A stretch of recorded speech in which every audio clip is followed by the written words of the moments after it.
नमस्कार, स्वागत है आपका इस कार्यक्रम में। शाहरुख खान, आमिर खान और यहाँ तक कि आदित्य धर की फ़िल्म धुरंधर फ़िल्मों यानी कि सिनेमा हॉल तक पहुँचने से पहले लीक नहीं होती। देश का बजट लीक नहीं होता, आरबीआई की प्रिंटिंग मशीन में जहाँ पे नोट छपते हैं वो लीक नहीं होता। लेकिन देश में जो नीट का एग्ज़ाम है उसके पेपर यानी कि 22 लाख छात्रों तक जो उनके भविष्य का फैसला जिस परीक्षा से होना है, वो पेपर बार-बार लीक हो जाता है। यहाँ तक कि इलेक्शन कमीशन जो इतने बड़े पैमाने पर देश में चुनाव होता है, उसका ईवीएम कोड, उसके नतीजे भी लीक नहीं होते। सवाल ये है कि एनटीए जो एजेंसी इस जाँच को यानी कि जिस परीक्षा को कंडक्ट करती है, जो आईआईटी, जेईई के अलावा दूसरी परीक्षाएँ भी आयोजित करती है, उसके पर्चे आखिर लीक क्यों हो जाते हैं? क्यों एनटीए का जो एडमिनिस्ट्रेशन है, उस पे बार-बार सवाल उठते हैं? अभी 2 महीने पहले तक एग्ज़ाम से पहले एनटीए के नए निदेशक आए, जो कि एआई मिशन को हेड कर रहे थे। उससे पहले एड हॉक तरीके पर रिटायर्ड ब्यूरोक्रेट उस व्यवस्था को सँभाल रहे थे।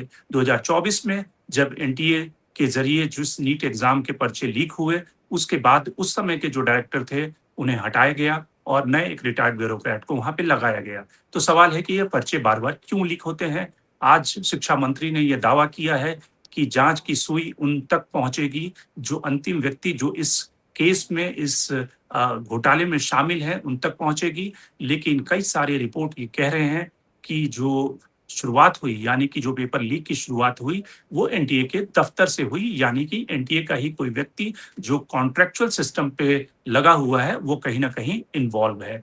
इसके अलावा शिक्षा मंत्री ने ये भी कहा कि अगले साल से जो परीक्षा होगी, वो कंप्यूटर बेस्ड होगी। कंप्यूटर बेस्ड होने से क्या परिस्थिति बदल जाएगी?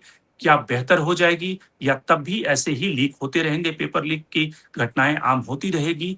और कई सारे ब्यूरोक्रेट ने ये भी कहा है, रोहित कुमार सिंह ने इकोनॉमिक टाइम्स में आर्टिकल लिखा है, जो कि शिक्षा मंत्रालय में पहले रह चुके हैं। उन्होंने ये आर्टिकल लिखा है कि सिनेमा की जो डिजिटल प्रिंट है, वो क्यों नहीं लीक होते और उस टेक्नोलॉजी का एनटीए क्यों नहीं इस्तेमाल करता। तो हम समझने की कोशिश करते हैं एनटीए की बीमारी क्यों है, पेपर क्यों लीक होता है और इसके पीछे कौन से माफिया के लोग जुड़े हुए हैं। आज के कार्यक्रम में हमारे साथ 3 मेहमान जुड़ रहे हैं। विभूति नारायण राय जो कि फॉर्मर आईपीएस ऑफिसर रहे हैं। इसके अलावा वो यूनिवर्सिटी को उन्होंने वाइस चांसलर के तौर पे भी हेड किया है।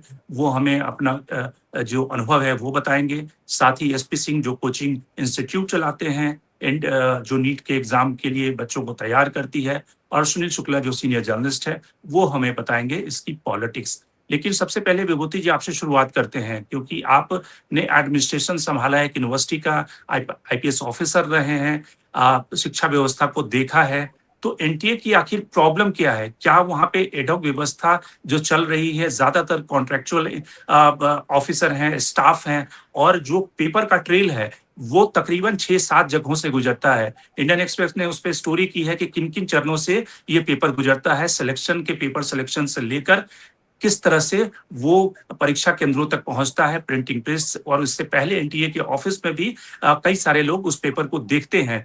तो जो पेपर ट्रेल है, वो कहीं भी लीक हो सकता है क्योंकि उसमें पैसा इन्वॉल्व है। देखिए, ये बड़ी दुर्भाग्यपूर्ण बात है। लगभग 23 लाख छात्र थे और अगर हर छात्र के पीछे आप 3-4 परिवारीजनों को जोड़ लीजिए, तो लगभग 1 करोड़ लोग इस देश के टकटकी लगा करके और एनटीए की परीक्षाएं जब शुरू हुई थी नीट की, उससे लेकर के जो प्रोसेस चला, रिजल्ट का इंतजार, वो लगातार बेचारे व्यग्र होकर के इसकी प्रतीक्षा कर रहे थे। और पिछले कई सालों की तरह इस बार फिर ये पेपर लीक हो गया। देखिए, मेरा मानना यह है कि इसमें अकाउंटेबिलिटी जब तक फिक्स नहीं करेंगे, तब तक ये रुकेगा नहीं।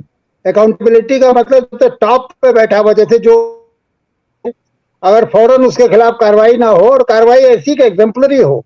आप देखिए, इसके पहले वाला एक डीजी एनटीए था, वो बड़ी बेशर्मी के साथ आकर के जस्टिफाई भी कर रहा था कि उसकी कोई गलती नहीं हुई। उसे सिर्फ हटाया गया, उसे गिरफ्तार नहीं किया गया। जो प्रेजेंट डीजी है, इसको भी गिरफ्तार नहीं किया जाएगा। सबसे बड़ी दिक्कत यह है ना, देखिए, ये जब से मोदी जी की सरकार आई है, इसमें जिस तरह से आरएसएस की घुसपैठ हुई है, उसमें किसी चीज की शुचिता नहीं बची। इसी एनटीए के साथ एक जोशी जी नामक सज्जन, 2 साल पहले उनका नाम आता था, आजकल नाम नहीं आ रहा है। वो सज्जन है जिन्होंने व्यापम का घोटाला किया था। मध्य प्रदेश में जो व्यापम घोटाला हुआ था, वो इन्हीं के जरिए हुआ था। और उसके बाद फिर इनको एनटीए, चूंकि आरएसएस से जुड़े हुए, मतलब इसे कहने में कोई शर्म नहीं होनी चाहिए कि आरएसएस से जुड़े हुए थे, उनके खिलाफ कोई कार्रवाई नहीं। अगर जो परीक्षक और जो आप ये कॉन्ट्रेक्चुअल वर्कर्स की आप अगर आपको फेरिस्त मिल सके और आपको उसको एग्जामिन करने का मौका मिले, तो आप पाएंगे ज्यादातर वो लोग हैं जो आरएसएस से आए हैं। कोई निष्पक्ष पैनल नहीं बन रहा। जितने इम्तिहान हो रहे हैं उसमें सिर्फ उनका बैकग्राउंड देखा जा रहा है, उनकी निष्ठा, उनकी सत्यनिष्ठा, इन सब का कोई कहीं हिसाब किताब नहीं है। और ये नीट की परीक्षा तो क्योंकि बहुत ज्यादा इसमें हल्ला गुल्ला हो गया, इसलिए ये एक तरह से वो आगे आप हर परीक्षा इसी तरह हो रही है। आप पुलिस कांस्टेबल से लेकर के आप अगर आपको ध्यान हो तो आज से 2-3 साल पहले यूपीएससी का चेयरमैन भी इसी तरह का व्यक्ति लगा दिया गया था। और वो महाराष्ट्र काडर के एक आईएएस अफसर ने जो कुछ किया था आपने देखा होगा। उसने किस तरह पूरे सिस्टम को बेवकूफ बना के अपना सिलेक्शन करा लिया। और जो सज्जन आए थे यूपीएससी के चेयरमैन होकर के, वो आरएसएस के एक संगठन से जुड़े हुए थे। तो अगर इस तरह से आप करेंगे और अकाउंटेबिलिटी नहीं रखेंगे कायदे से, तो ये शिक्षा मंत्री जी जिनके कार्यकाल में लगातार ये घटनाएं हो रही हैं, उनको इस्तीफा देना चाहिए। चलिए वो पॉलिटिकल लेकिन आदमी है, आप उनका तो इस्तीफा।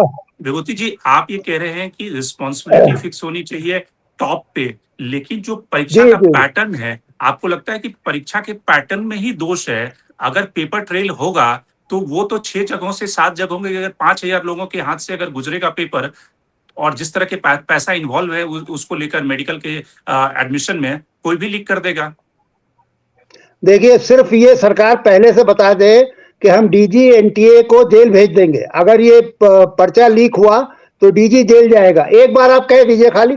उसके बाद देखिए सिस्टम कितनी अच्छी तरह काम करता है। मैंने तो पुलिस का मेरा अनुभव बताता है कि जिस सब इंस्पेक्टर को ये बता देते थे कि भाई तुम्हारी टोपी और पेटी अब उतर जाएगी, वो इतना जबरदस्त काम करता था कि आप कल्पना नहीं कर सकते थे। तो आपको अकाउंटेबिलिटी लानी पड़ेगी। धर्मेंद्र प्रधान अगर जरा भी नैतिकता होती तो ये बार बार उनके जमाने में ये पेपर आउट हो रहे, उन्हें अपना मंत्रालय छोड़ना चाहिए था। चलिए वो मान के चलिए कि पॉलिटिकल आदमी जल्दी अकाउंटेबिलिटी नहीं लेता है, ये लाल बहादुर शास्त्री का जमाना नहीं है। तो कम से कम यही स्पष्ट कह देना कि जो भी डीजी एनटीए है, अगर पेपर आउट हुआ तो वो जेल जाएगा। देखिए बिल्कुल नहीं होगा। और ये जो दूसरा अभी सिस्टम कह रहे हैं ना, ये कंप्यूटर वाला, आप देखिएगा उसमें तो इतने जबरदस्त घपले होंगे कि आप कल्पना नहीं कर सकते। जो सारी कंप्यूटर एजेंसियां जिनको ये दिया जाएगा ये एग्जामिनेशन कंडक्ट कराने की जिम्मेदारी, वो सब के सब किसी खास संगठन से जुड़े लोग होंगे। उनके चयन में किसी तरह की पारदर्शिता या नैतिकता या इसकी आप अपेक्षा नहीं कर सकते। तो आप सिस्टम कह तो रहे हैं इसी कि को एक अगर एक जो बार। घपला, आप जो कह रहे हैं विभूति जी की एक घपला जो ऊपरी तौर पे दिख रहा है, जो लीक हो रहा है और जिससे कि आम जनता, स्टूडेंट इफेक्ट हो रहे हैं, दूसरा घपला जो हो रहा है जिसपे कि किसी खास संगठन के लोग का एडमिशन, उनके बेटे बेटियों का एडमिशन दूसरे तरीके से हो रहा है। लेकिन नहीं, आप सारे परीक्षक उसी संगठन से आ रहे हैं। आप देखिए ना, अभी ये जो सुप्रीम कोर्ट को भ्रष्ट बताने वाला जो पाठ्यक्रम बना था, वो सिर्फ इसलिए कि जो लोग ये पाठ्यक्रम बना रहे हैं एनसीईआरटी में, उनका जरा बैकग्राउंड चेक कर लीजिए। वो सब के सब एक खास संगठन से आ रहे हैं। तो ऐसे लोगों को तो देखिए फिर आप एक ही तरीका डिसिप्लिन करने का है, आ रहे हैं ठीक है, चलिए उनका उनकी उनकी सरकार है, वो आ जाए। लेकिन जब वो गलती करते हैं तो एग्जाम्पलरी पनिशमेंट मिलना चाहिए। जैसे मैं तो बहुत व्यथित हृदय से ये बात कह रहा हूँ, क्योंकि मेरी अपनी ग्रैंड डॉटर भुगत चुकी है इसको। तो इसलिए मुझे ज्यादा दुख है कि ये जब तक आप डीजी एनटीए को जिम्मेदार नहीं ठहराएंगे, जब तक ये नहीं कहेंगे कि भाई खबरदार इस बार पेपर लीक हुआ तो शुरुआत तुम्ही से होगी, तब तक ये नहीं सुधर सकता। ये सिस्टम ऐसे ही चलता रहेगा। जी ठीक है। एसपी सिंह जी, आप बताइए, आप तो एक कोचिंग संस्थान को चलाते हैं जहाँ पे नीट के छात्र प्रिपेयर करते हैं। ज्यादातर दोष जो सरकारी एस्टैब्लिशमेंट है उसकी तरफ से कोचिंग माफिया को दिया जा रहा है, जो सीकर और कोटा और देश के अलग अलग शहरों में बैठे हुए हैं। उनको कई सारे ऐसे इंस्टीट्यूट हैं जिनका टर्नओवर 4,000 करोड़, 5,000 करोड़ एलएन का टर्नओवर आप देख लें, कई के तो आईपीओ लाने की तैयारी है। उनका स्टेक इतना ज्यादा है कि वो किसी कीमत पर और किसी पैसे को दे करके इस पेपर को लीक कराते हैं। आपको क्या लगता है कि इसमें जिस तरह से अलग अलग लोग पकड़े जा रहे हैं और एक एक परिवार के 4-4 5-5 लोग मेडिकल में पढ़ रहे हैं और उनके जो इंटरमीडिएट के मार्क्स देखे गए, जिसमें कि 8 और 10 नंबर आ रहे हैं फिजिक्स, केमिस्ट्री, बायोलॉजी में, लेकिन वो मेडिकल का एग्जाम कम्पीट कर ले रहे हैं इस पेपर लीक की वजह से। आपको क्या लगता है कि असली जो जड़ है ये कोचिंग माफिया है? देखिए सर, ये बात तो बिना इन्वेस्टिगेशन या बिना तथ्य के कुछ नहीं कह सकते। लेकिन सर, ये जो एनटीए का गठन हुआ उसके पीछे मंशा बहुत अच्छी थी, लेकिन वो हो नहीं पाया। और एक चीज सर, मेरा ये सुझाव है कि एनटीए आईआईटी का पेपर भी कराता है सीबीटी बोर्ड में। अब सरकार के पास इतनी व्यवस्था है कि नहीं, आईआईटी में ऐसा कुछ नहीं होता, तो ऐसे ही हमें लगता है नीट में भी होना चाहिए। सरकार की सर मानसिकता पे इसलिए नहीं, क्योंकि हम तो सर 1984 से ही पढ़ा रहे बच्चों को। पहले सर बहुत सारे पेपर होते थे, CPMT, CBSE, BHU, FMC, AIIMS, बहुत सारे फॉर्म फिल करने पड़ते थे। और कई बच्चा बहुत जगह क्वालिफाई करता था तो काउंसलिंग में भी दिक्कत होती थी। अब कम से कम नेशनल लेवल पे एक टेस्ट हुआ, ये बात तो अच्छी है, लेकिन ये इतना बड़ा टेस्ट है, इसका मैनेजमेंट थोड़ा ठीक करना चाहिए। इसमें सर मेरा सिर्फ ये कहना है, एक सुझाव है, क्योंकि जब तक कुछ पता नहीं चलता किसी को दोष देना ठीक नहीं है। मेरा सर सुझाव ये है कि इनको पेपर 2 मोड में करा लेना चाहिए। चूंकि बच्चों का नंबर बहुत ज्यादा होता है, तो एक इनको प्री करा लेना चाहिए, जिसमें पहले भी हुआ था 1:8 और 1:10। 10 बच्चों में एक बच्चे को सेलेक्ट करें, फिर उन बच्चों का नंबर कम हो जाएगा, तो हो सकता है थोड़ा स्ट्रिक्टली ये पेपर करा पाए। दूसरी बात है सर, एक अच्छी बात ये हुई कि सिलेबस यूनिफाई हो गया है, कोई भी सवाल एनसीईआरटी से बाहर पूछा नहीं जाता। सोशल मीडिया पे इतनी चीजें आती हैं कि तुरंत आ जाता है। दूसरी बात सर ये है कि नेशनल लेवल पे एक टेस्ट हो रहा है, अच्छी बात है। पेपर के बाद आंसर की भी डिक्लेयर होती, इसके पहले इतनी सर ट्रांसपेरेंसी हमने नहीं देखा था कि कंडीशन में हो कि जो आंसर सीट एग्जामिनर बनाता है उसको भी रीवेरीफाई किया जाता है। इसके बाद बच्चे की जो ओएमआर है बच्चे के मोबाइल पे आ जाती है, बच्चा चेक करे उसके कितने नंबर आ रहे हैं। तो बाहर से चीजें तो देखिए सर अच्छी दिख रही हैं, लेकिन अंदर से गड़बड़ है, इसमें भी कोई दो राय नहीं है। और इस बार अगर हम लोग को सर 2024 का याद हो, तो 2024 में कोर्ट में मामला 1 महीने गया था, और 1 महीने में ये डिसाइड नहीं हो पाया था कि रीनीट होगा कि नहीं। इस बार इन्होंने अचानक किया, इसका मतलब लीकेज तो बहुत मास लेवल पे था। और जो बच्चे, अब बच्चों की वेदना कितनी है देखिए, जो बच्चे गरीब हैं, छोटे शहर से आते हैं, उन्होंने पेपर दिया, कमरा छोड़ के गए, फिर वो आएंगे। और आपने जो इंट्रोडक्शन दिया बिल्कुल सही बोला कि जब इतनी सारी चीजें इस देश में हो सकती हैं जो लीक नहीं होता, तो पेपर क्यों लीक होता है? बिल्कुल सही बात है। तो और इसको बहुत संजीदगी से लेना चाहिए, क्योंकि एक एक बच्चे के फ्यूचर का सवाल है। बहुत सारे बच्चों ने सर सुसाइड कर लिया, बहुत सारे बच्चे दुखी हैं। और एक बार जो याद दिला दूं सिंह साहब, 2020 की घटना है, जो नीट की एक छात्रा ने सुसाइड किया था, छिंदवाड़ा की छात्रा थी, जिसको कि 6 नंबर आए थे नीट के एग्जाम में, और जब वो सुसाइड करने के बाद उसका आंसर शीट चेक किया गया दोबारा, तो तकरीबन 590 मार्क्स आए थे। तो नीट और किस तरह की व्यवस्था एनटीए चला रही है वो तो हम पहले भी देख चुके हैं, 2020 में भी कई सारी घटनाएं हुई। लेकिन सिंह साहब, आपसे सवाल ये है कि कोचिंग इंस्टीट्यूट के ऊपर ये दबाव तो रहता होगा ना कि भाई एक कोचिंग इंस्टीट्यूट कोई बिजनेस कर रहा है, और वहां से लड़के अगर नीट में compete कर जाएं, आईआईटी में compete कर जाएं, तो उसके लिए शॉर्टकट लेने में भी कोई बुराई नहीं होता। और उस दबाव में अगर किसी कोचिंग इंस्टीट्यूट के बच्चे मेडिकल में compete कर जाए, ज्यादा कर रहे हैं, तो उसका बिजनेस बढ़ जाएगा। ये दबाव, ये प्रलोभन कितना बड़ा होता है, जिसकी वजह से सीकर, जो कि एक तरह की जन्मस्थली बन गई है पेपर लीक का, राजस्थान से कई सारी घटनाएं हुई है पेपर लीक की। बिल्कुल सही कह रहे हैं सर, इसका इन्वेस्टिगेशन बहुत ही डीप होना चाहिए। और जैसा कि सर ने बोला था कि जो दोषी हो उनकी इतनी सजा मिले, इतनी तगड़ी सजा मिले कि दोबारा हिम्मत न करें। क्योंकि हर बार ये होता है कि इन्वेस्टिगेशन होता है, वो लोग बिल्कुल साफ साफ छूट जाते हैं।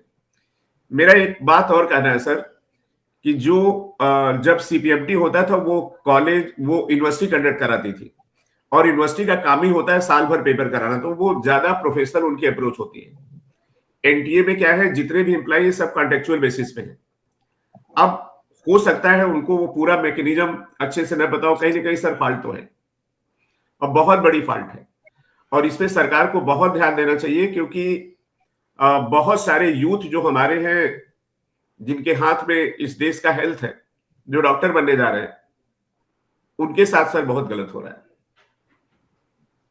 बिल्कुल। सुनील शुक्ला जी, मैं पढ़ रहा था 2024 में जब लीक हुई थी, जिसमें कि 67 ऐसे छात्र थे जिनको कि 720 नंबर आए थे, 67, यानी कि एग्जैक्टली सेम नंबर आए थे। और उसके बाद फिर सरकार की तरफ से कहा गया कि ये मास पैमाने पे लीक नहीं हुई है, और कुछ ही छात्रों का एक तरह से टेस्ट हुआ था, रीटेस्ट हुआ था।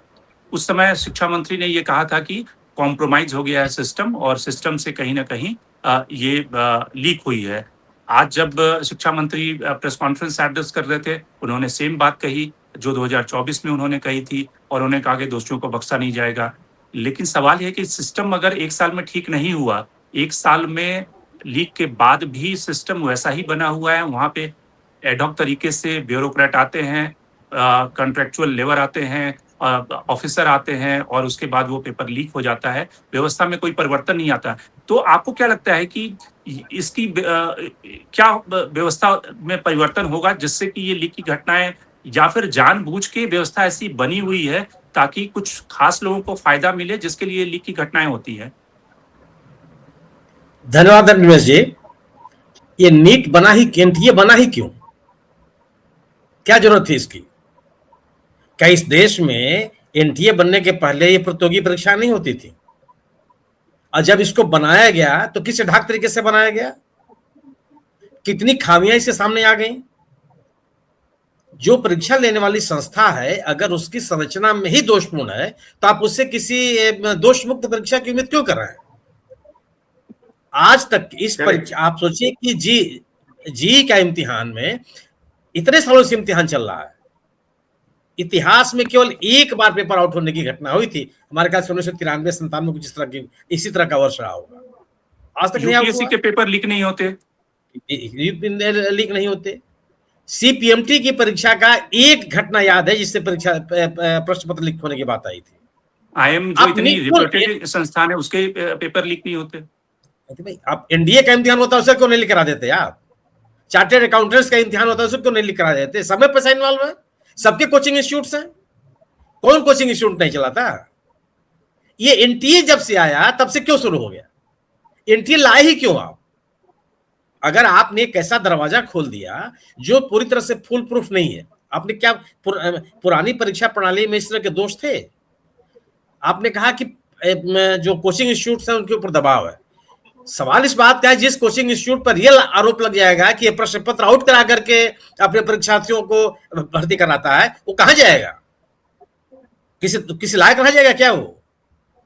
आज इस प्रश्न पत्र क्या, इस लीकेज के बाद तमाम मैं कोचिंग इंस्टीट्यूट के लोगों को सुन रहा हूं जो कह रहे हैं कि फांसी दी जानी चाहिए जो लोग इसके लिए जिम्मेदार है। आपने एक कितना बड़ा ढकोसला और फ्रॉड है और नाटक है ये कि 2024 का आपने जब पेपर लीक हुआ तो आपने इसरो के चेयरमैन रहे डी राधाकृष्णन साहब का आपने एक कमेटी बना दी। अरे उनसे क्या मतलब परीक्षा कराने से? वो एक साइंटिस्ट है, शोध करते हैं, तरह तरह की बातें करते हैं, परीक्षा संचालन से उससे क्या मतलब? लेकिन दिखने में बड़ा लगे हो, हाई प्रोफाइल कमेटी लगे, आपने उनके अध्यक्षता में कमेटी बना दी। उस कमेटी ने क्या सुझाव दिए, उस सुझाव को कितना लागू किया गया, किस तरह से उस व्यवस्था को सुधार करने की कोशिश की, आज तक कोई ट्रांसपेरेंसी है क्या?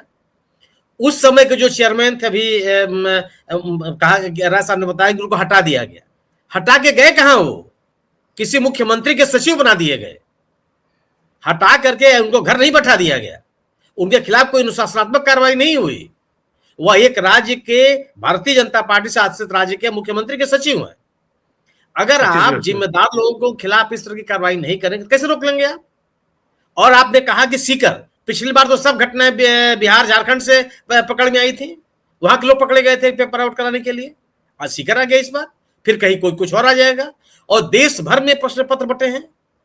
मतलब आप बैठ करके आप दुनिया की खबरें आप सुन लेते हैं कि फला के खिलाफ साजिश हो रही है, फला यहां जा रहा है, फला वहां जा रहा है, ये इंटरसेप्टर फलाने धमाके, और आपको इसकी जानकारी नहीं हो पाई। सवाल ये नहीं है, यह एनटीए का गठन ही लोगों को लाभ पहुंचाने के लिए किया गया। आप ऐसी परीक्षा व्यवस्था क्यों, ऐसी संस्था जो बनी हुई थी, वो काम कर रही थी, उन व्यवस्थाओं को आपने क्यों तोड़ दिया? क्या पीछे आपके पीछे उसका उद्देश्य था? और अगर आपने उसको तोड़ा तो आप एक मजबूत व्यवस्था लेकर के आते। इतने सालों के भीतर आपने इतना, इसमें वेस्टेड इंटरेस्ट है। और दूसरी चीज है कि जो लोग जिम्मेदार हैं, आज शिक्षा मंत्री का बयान आ रहा है कि अगले साल से यह परीक्षा ऑनलाइन कराई जाएगी। अरे जो सुधार करना था आप 2024 में क्यों नहीं कर लिए? बिल्कुल। और एक और जान लीजिए आप, ये जब प्रश्न पत्र आउट होता है तो जो अगली परीक्षा होती है वो बहुत कठिन होती है। किसी परीक्षार्थी से क्या बात कीजिएगा, 2024 में जो परीक्षा आउट पेपर लीक हुआ, उसके बाद जब दोबारा परीक्षा कराई गई, उस बैठे हुए विद्यार्थियों से आप पूछिएगा कि उनकी क्या स्थिति बनी थी। वह जैसे एक रिएक्शनरी पेपर सेटिंग हो कि अच्छा ठीक, हम तुमको बताते हैं अभी। बिल्कुल मतलब सही कह रहे हैं सर। ऐसा लग रहा था 2025 में जैसे बदला निकाला जा रहा है। आप बताइए, मतलब मैं तो उन परीक्षार्थियों से मिला हूं जो नीट में 2024 में दिए, फिर दोबारा परीक्षा देने के लिए गए। वो कल्पना के बाहर था। वो आप जैसे यह तय करके निकले हैं कि किसी को पास नहीं होने देना है। परीक्षा कराने का तर्क क्या? ये कोई जो आपके विद्यार्थी हैं और जो नीट की परीक्षा में बैठे, कोई विदेशों से आए हुए लोग हैं, किसी अन्य संगठन के लोग हैं? अगर आपका यह रवैया होगा तो ये पता चलता है कि वो संस्था किस तरीके से काम करती है। आप कितना प्रो स्टूडेंट है, आप कितना सिस्टम को व्यवस्थित करने के लिए है। ये सामान्य घटना नहीं है, यह देश के जो भविष्य युवा है उसके साथ मजाक है। और ये 20 लाख बच्चे तो परीक्षा में बैठे हैं। जो बच्चे तैयारी करते हैं उनकी संख्या भी जोड़ लीजिए आप। ऐसे कितने लाखों की संख्या में बच्चे होते हैं जो तैयारी करते हैं लेकिन किन्हीं कारणों से परीक्षा में नहीं बैठ पाते हैं कि ठीक हम अगली बार बैठ लेंगे। मतलब 50-60 लाख विद्यार्थी केवल जो तैयारी करते हैं विभिन्न जगहों पर, उनके अभिभावकों की संख्या छोड़ दीजिए आप। इतने लोगों के भविष्य की आपको कोई चिंता नहीं है, उनके मेहनत की कोई आप चिंता नहीं है। या केवल अगर आप जिम्मेदार ठहराना, मतलब एनटीए के चेयरमैन ने कह दिया कि साहब हम अपनी गलती स्वीकार कर लेते, इसका क्या मतलब हुआ? इसका क्या? और आपने गलती स्वीकार कर ली तो आपके खिलाफ कार्रवाई कौन सी कार्रवाई की सरकार ने? यह काम देने मात्र से पूरा पाप आपका धुल गया, पूरे दोष मुक्त हो गए। अगर आप किसी व्यवस्था को बेहतर करना चाहते हैं तो निश्चित रूप से उसके लिए जो जिम्मेदार लोग हैं, आपने कहा कि कई स्तरों से प्रश्न पत्र गुजरते हैं, हर परीक्षा के प्रश्न पत्र कई स्तरों से गुजरते हैं। आप यूपीएससी देख लीजिए, यूपीपीएससी देख लीजिए, एग्जाम बोर्ड्स के वो देख लीजिए, कई जगहों से पेपर सेटर होता है, मॉडरेटर्स होते हैं, एक और कमेटी होती, कई जगहों से गुजरती है। वो किसको जान पाते हैं आप ये तक नहीं जान पाते हैं कि यूपीएससी और पीपीएससी में एक्सपर्ट कौन आने वाला है। इंटरव्यू में बैठे हुए व्यक्ति से कहा जाता है कि आप वही पूरी मार्किंग करके तब कमरे से बाहर निकलिए। ये तमाम सिस्टम को सालों साल में इस देश ने बनाया और आप सत्ता में आते ही आपने एक एनटीए लेके चले आए। ठीक है साहब, लगा कि आप कोई बहुत बेहतरीन काम कर देंगे, उसका परिणाम देख लीजिए। कौन एनटीए के परीक्षाओं में जितनी परीक्षाएं हो रही हैं, कौन दोष मुक्त है? कौन पारदर्शी तरीके से आप करा रहे हैं? ये लगता है कि कुछ लोगों को लाभ पहुंचाने के लिए इस तरह की संस्थाएं बनाई गई और उसके जो लूप होल्स थे वो जानबूझ के खोल के रखे गए। और इन लूप अगर इन लूप होल्स को कम करने की कोशिश की गई होती तो अब क्यों नहीं 2024 के बाद आपने राधाकृष्णन साहब की कमेटी बनाई? आप बताइए कि आपने उस कमेटी के क्या रिकमेंडेशंस थे और किसको आपने लागू किया? कोई चर्चा कर रहा है क्या? आज भी कोई चर्चा कर रहा है? आज शिक्षा मंत्री से सवाल पूछा गया था कि राधाकृष्णन कमेटी की सिफारिशों को सरकार ने कितना लागू किया। शिक्षा मंत्री ने कहा कि लगभग सारी सिफारिशें लागू कर ली गई है, जिसपे काउंटर क्वेश्चन हुआ कि कमेटी ने यह भी कहा था कि इसको डिजिटल तरीके से कंप्यूटर से कराने के लिए, वो तो अभी तक नहीं लागू हुआ। तो शिक्षा मंत्री ने कहा कि वो अगले साल से लागू होगा। लेकिन सवाल ये है कि विभूति जी, कि अगर ये कंप्यूटर बेस्ड भी हो जाता है तो आपको लगता है कि इससे समस्या का समाधान हो जाएगा या लीक की कम घटनाएं होंगी, या फिर और क्या किया जा सकता है? जैसे कि कई सारे एक्सपर्ट ये कह रहे थे, कल मैं Tata institute of social science के डायरेक्टर से बात कर रहा था तो उनका ये कहना था कि जिस तरह से जेईई का एग्जाम होता है उस तरह से आप इसको अलग अलग कई दिनों में करा सकते हैं, उससे एक प्रोबेबिलिटी घटेगी। अलग अलग क्वेश्चन पेपर आए जिससे कि जो लीक करने वाले लोग हैं उनको ये ना पता चले कि कौन सा क्वेश्चन सेट आ जाएगा। तो कई तरह की पॉसिबिलिटी हो सकती है। नहीं, ये तो एक अच्छा सुझाव है, पर मुझे ये नहीं लगता कि फॉर्मेट बदलने से शुचिता आएगी। बड़ी सीधी सी बात है देखिए, ये ब्रेख्त की एक बड़ी पुरानी कविता है कि उन्होंने कहा कि जनरल साहब आपका टैंक बहुत अच्छा है, बहुत मारक है, बड़ी दूर तक निशाना लगाता है, लेकिन दिक्कत ये है कि उसके पीछे एक आदमी बैठता है।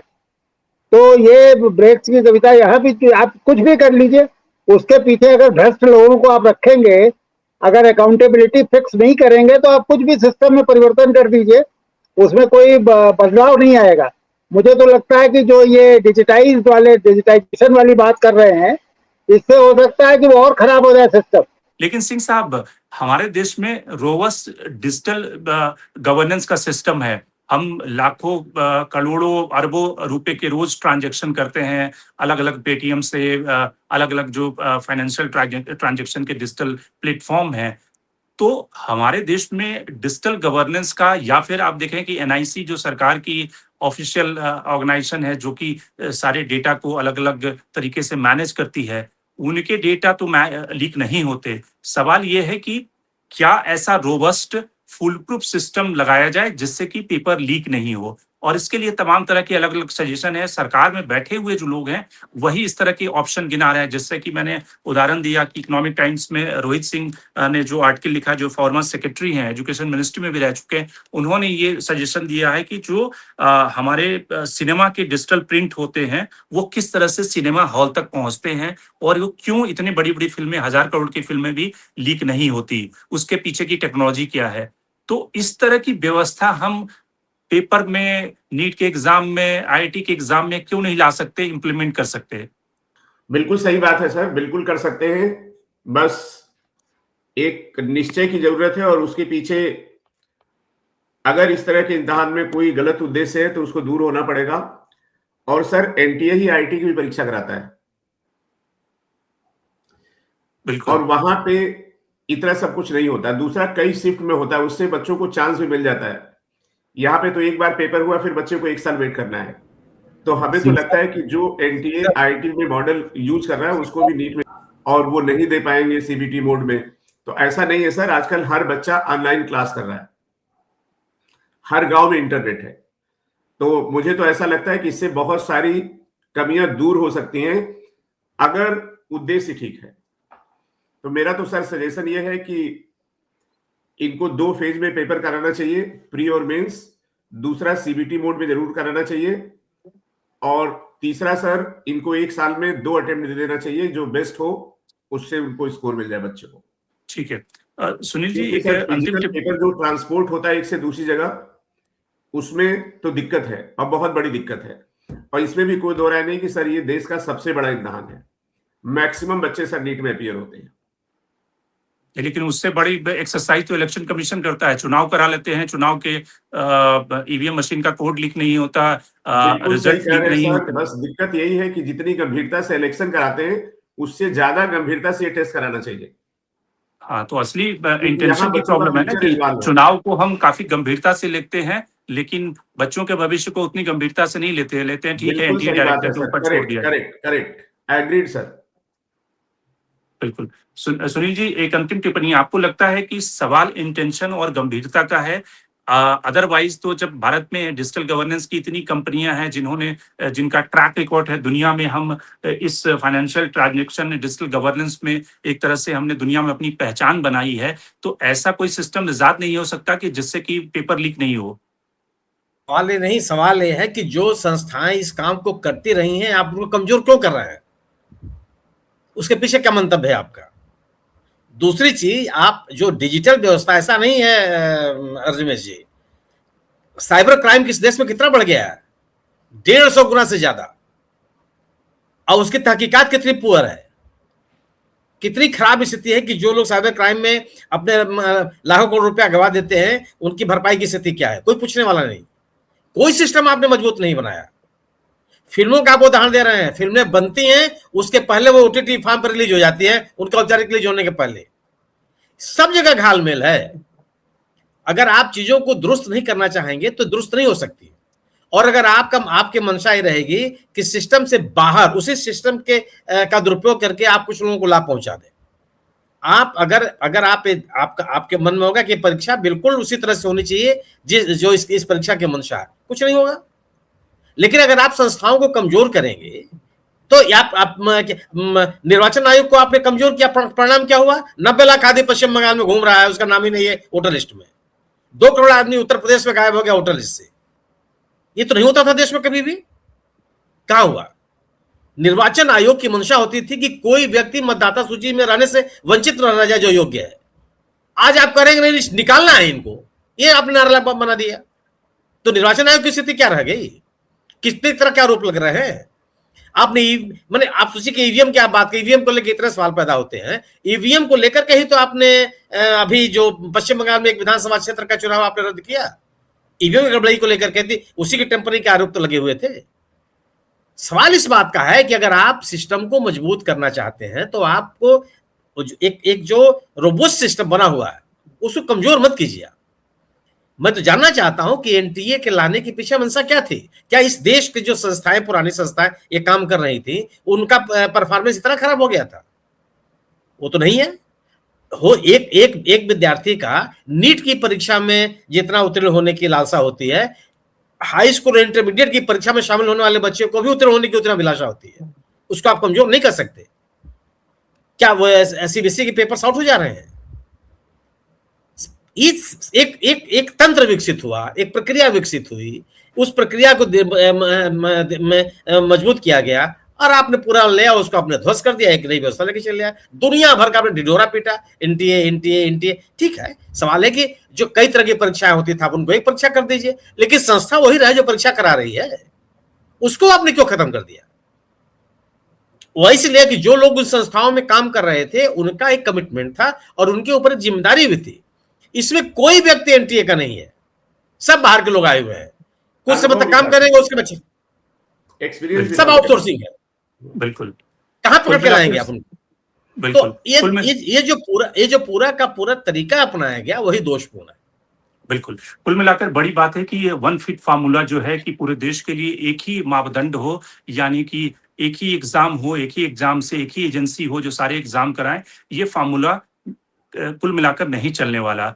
राज्यों को ऑटोनॉमी मिलनी चाहिए, राज्य अपने तरीके से कराएं। अगर केंद्र को लगता है कि केंद्र सरकार के पास ही सारी शक्तियां हो सारे परीक्षाओं को कराने का, तो उसका ऐसा फुल प्रूफ मैकेनिज्म बनना चाहिए जिससे कि छात्रों का भविष्य एक तरह से हैम्पर ना हो। और इस देश में ही अच्छे एग्जाम्पल हैं। IIM जो बेस्ट एग्जाम्पल है जहाँ पे मैनेजमेंट की पढ़ाई होती है, IIT जो बेस्ट एग्जाम्पल है वहाँ पे इंजीनियरिंग की पढ़ाई होती है। उनके यूपीएससी इनके पर्चे लीक नहीं होते, लेकिन नीट जो है वो हमेशा विवादों में रहता है क्योंकि वहां पर स्टेक जो है वो काफी बड़े हैं और जो सिस्टम है, सिस्टम को फुल प्रूफ नहीं बनाया गया है, बल्कि ऊपर से नीचे तक उसमें कमियां हैं जहां पर ह्यूमन इंटरवेंशन ज्यादा है, जिसकी वजह से लीक की समस्याएं होती रहती है। तो आज के कार्यक्रम में इतना ही। एसपी सिंह जी आपका बहुत बहुत धन्यवाद हमसे जुड़ने के लिए। सुनील शुक्ला जी आपका धन्यवाद और विभूति जी आपका भी बहुत बहुत धन्यवाद कार्यक्रम में जुड़ने के लिए। देश और दुनिया की बाकी खबरों के लिए आप बने रहिए डायलॉग्स के साथ।